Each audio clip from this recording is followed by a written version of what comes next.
qui était rigolo avec eux, c'est que au début, quand on leur a annoncé le sujet, il y avait à peu près 20% de participants qui étaient prêts à aller dans la glace. Ok. Puis il y a eu la conférence initiale où on leur explique comment le cerveau fonctionne en milieu hostile. Et donc, à la pause déjeuner, ils étaient déjà 50% à vouloir y aller.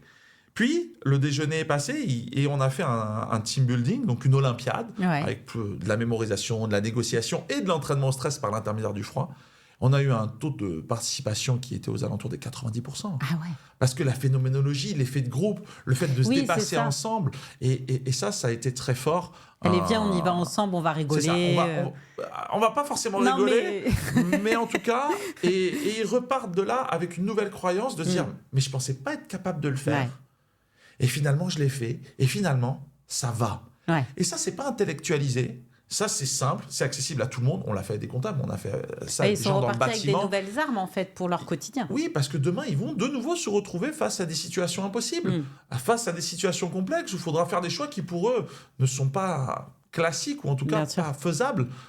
Mais pour autant, ils auront au plus profond d'eux-mêmes une expérience multisensorielle qui leur prouve le contraire. Et s'ils y sont arrivés là, alors ils sont capables d'y arriver encore et encore et encore. Ouais. Et ça, c'est ce qu'on communique quand on intervient dans le monde de l'entreprise, c'est de se dire, OK, il faut qu'il y ait un impact, il faut qu'il reste quelque chose, il faut qu'ils puissent se dire, OK, c'est transposable pour demain. Ouais, ouais. Donc oui, je l'avais eu pour des étudiants d'une école de commerce, que je ne citerai pas. Il y a des sportifs de très haut niveau, il y a